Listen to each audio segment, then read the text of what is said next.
Hey everyone, it's Brian McDonough with State of Soccer, and behind me, if this looks familiar, it's Independence Hall. That's right, I'm in Philadelphia, Pennsylvania here.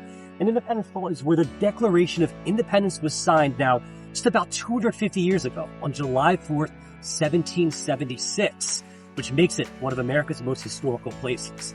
But did you know just 25 miles south here, only a short drive away, is the state of Delaware? Delaware is the United States' first state. It was the first of the colonies to ratify the Constitution on December 7th, 1787. In Delaware, well, let's just say this, it's full of endless discoveries, and today, we're taking a short little journey there. Just a full day, immersing ourselves in Delaware, going to top 5 or 6 tourism destinations. Let's do it. Let's go explore Delaware. After a short drive, we found ourselves in Wilmington, Delaware. With the weather being absolutely perfect, we took a stroll down Market Street before making our way over to Rodney Square to kick things off in the first date. We're now here in the center of Wilmington, Delaware. This is Rodney Square. Behind me is a monument for Caesar Rodney, who actually rode from Dover, Delaware. We'll be there later today for a surprise visit, you guys, all the way to Independence Hall to cast his vote for independence, where we just were moments ago. And this is the heart and soul of Wilmington, Delaware. You walk around here. This is a really nice park all around here. And even today, right now, they have a bike race going on. Tons of activities here in Delaware at all times, especially in Wilmington, which is the largest city in Delaware, population around 70,000. Today, we're going to explore a couple things. We're going to head over to Hotel du Pont. We're going to head over to the Nemours Mansion. And then we're going to grab a bite to eat before we head on down to Dover for our next surprise. Let's do it.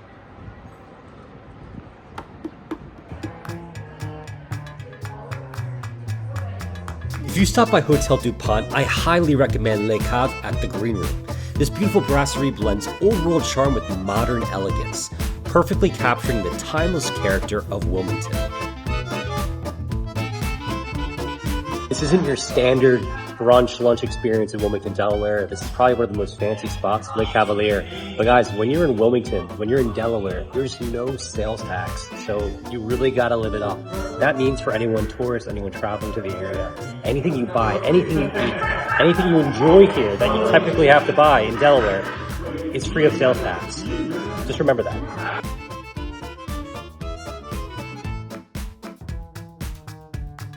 We just finished lunch, and here we are at another DuPont masterpiece, Nemours Estate. A 77-room, Gilded Age mansion, French-inspired here, just like a 5-minute drive outside of Wilmington, Delaware. There's so much to do here, so much to explore. 77 rooms in there. We're going to go check out, not every single one of them. I'll give you guys a glimpse inside one of America's most beautiful estates.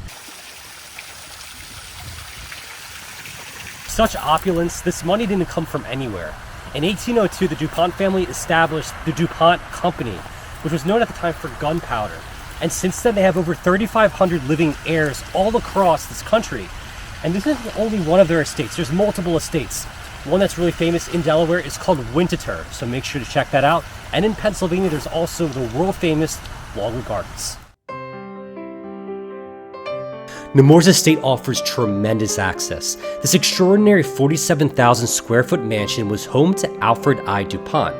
Constructed in 1910 by the notable architects Cavalier and Hastings, this mansion was completed in just 18 months and, as I mentioned previously, features 77 rooms. What's so fascinating about this estate is that it's essentially a living time capsule.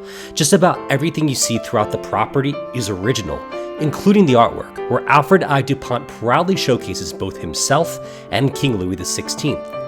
Alfred's great-grandfather was the French economist and statesman Pierre-Samuel Dupont de Nemours, who was ennobled by King Louis XVI in 1784. Despite the French-inspired estate boasting a grand staircase, a tremendous chandelier, and several other architectural marvels, Alfred I. DuPont was no stranger to entertaining.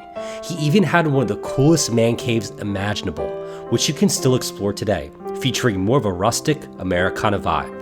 Nemours Estate is truly remarkable, an absolute must-visit if you're in Wilmington. After the estate, we made one more quick stop at another Wilmington marvel and member of the National Register of Historic Places, the Grand Opera House, located back in the heart of downtown Wilmington. My name is Jake Glassman, and I am the Director of Marketing at the Grand and the Playhouse on Rodney Square. We are standing in Copeland Hall at the Grand. This was built in 1871. We are right in the center of Market Street in Wilmington, Delaware. We have 3 venues here. We have the beautiful Copeland Hall. We have the Playhouse on Rodney Square, located inside the Hotel du Pont. And right over that way, we have the Baby Grand, which is a very small 305-seat intimate venue. This theater was refurbished in 1976 after falling into disrepair, and ever since then, we've been programming rock stars, famous comedians. We have 4 resident companies: First State Ballet, Delaware Symphony Orchestra, the Rock Orchestra, and Opera Delaware, and they all call the Grand home. And a really cool fact about the Grand here, the ceiling, you see these 8 figures that represent the 8 muses. The 9th muse is actually for music.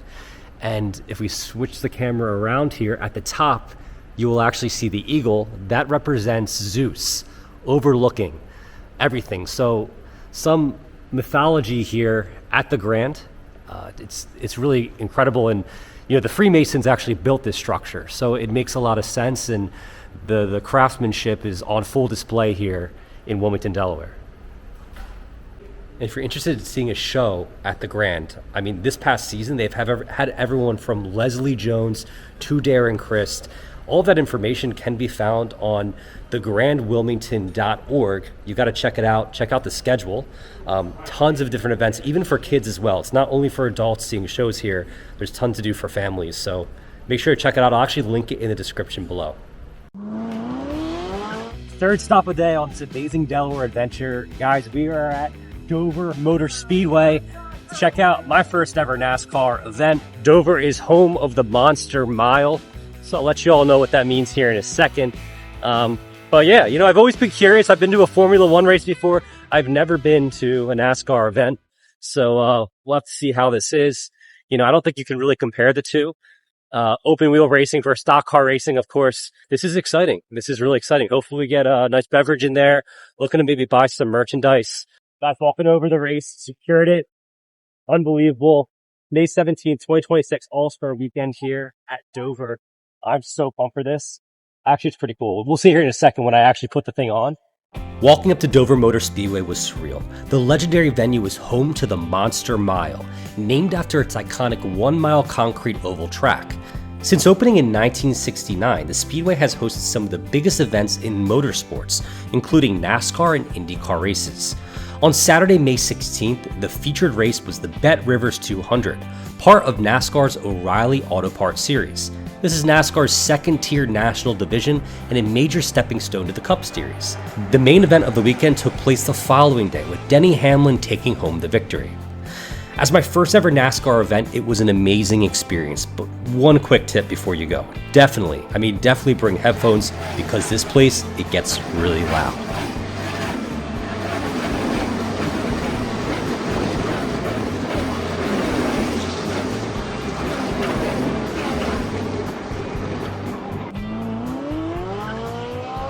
Dover Motor Speedway was an absolute blast. But guys, after all of that noise, all of that sound, I need some nature. I need something pristine. That's why we're at Cape Henlopen State Park, a 5,000-acre state park here in Lewes, Delaware. Natural habitat for maritime life, for birds. An incredible place if you want to go out with a bike, if you want to go out on a kayak. It's where the bay meets the Atlantic Ocean. Let's go check it out. Another super cool thing about Cape Henlopen State Park is that actually being right next to Lewes, there's the Cape May Ferry.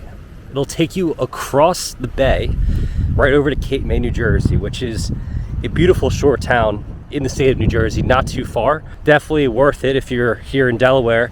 In fact, I welcome anyone who's in the state of New Jersey to take a ferry over to the Delaware side. Walking along the shoreline at Cape Henlopen, it's easy to see why this is considered one of Delaware's gems. The beach is open to the public, with admission pricing available for both in-state and out-of-state visitors, making it accessible for everyone looking to enjoy the coast. What makes Cape Henlopen so unique is the variety it offers. You've got the beautiful Atlantic shoreline with rolling waves, but just a short walk away, you can also relax along the bay if you're looking for calmer water and a more laid-back atmosphere. Now we're gonna keep walking as the bay disappears behind me and head over to Lewes, the town of Lewes, to get a quick bite to eat. I'm hearing Lewes Oyster House is the place to go. Comment below if you've ever been in Delaware, specifically Lewes, and you have any better suggestions, but that's where we're gonna go for today for this video. And like I said, stay with us as we're gonna go to Rehoboth after that and then head back up north to the suburbs of Philadelphia. We're just talking about birds here at Cape Henlopen. Well, there's some big ones. There's some turkeys in the forest. Tell me you've seen that before, turkeys in the forest. Arriving in Lewes, it's easy to see how the water here connects people, places, and history. The Lewes and Rehoboth canals link the Broadkill River to both the Delaware and Rehoboth bays, reflecting centuries of maritime heritage. At 1812 Memorial Park, plaques tell the story of the town's defense during the War of 1812 and the resilience that helped shape the community. Today, the history comes alive through the Lewes Historical Society, while 2nd Street offers tax-free shopping, great dining, and the welcoming charm that makes Lewes a favorite Delaware destination. Just earlier I was saying that Delaware is the first state in the US, but did you know that Lewes is the first town in Delaware, which makes it super special. Our dinner at Lewes Oyster House was tremendous. I definitely recommend making a reservation beforehand because this place was absolutely packed. With oysters being freshly prepared right by the front window, we were lucky enough to grab a spot outside along the street. We started with the flash fried oysters, which were incredible. Served with a tartar sauce, they had the perfect balance of crunch and flavor while still tasting fresh and light. For the second appetizer, we went with the grilled octopus, and for the main entrees, I elected to have the pan-roasted halibut, while Max went with the burger. Following dinner, I went with a nice double shot of espresso, since we still had some filming to do, while Max kept it classic with whiskey on the rocks. I definitely recommend making a stop at Lewes Oyster House if you're in town. All right, Lewes Oyster House absolutely hit the spot. You guys saw that food, it was unbelievable. And now we're heading over to Rehoboth. We're gonna head to the boardwalk, grab some ice cream, check out the scene over there, and then, yeah, back to Pennsylvania we go. All in a day, a full day here in Delaware. So let's head over. It's like a 10-minute drive, maybe less.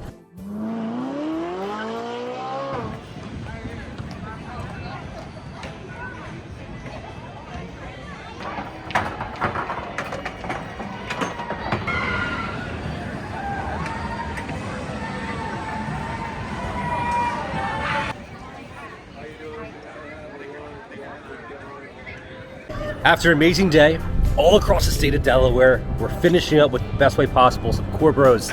It's been unbelievable. We started in Philly, drove to Wilmington, drove all the way south to the beaches. I'm here at Rehoboth Beach, site of the boardwalk, having some ice cream because it's the best way to end the day.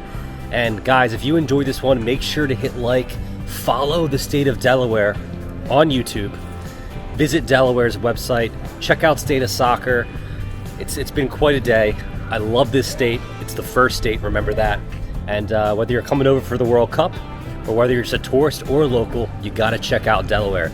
To that, have a great night, everyone. Have a great day wherever you are in the world, and I'll see you in the next episode.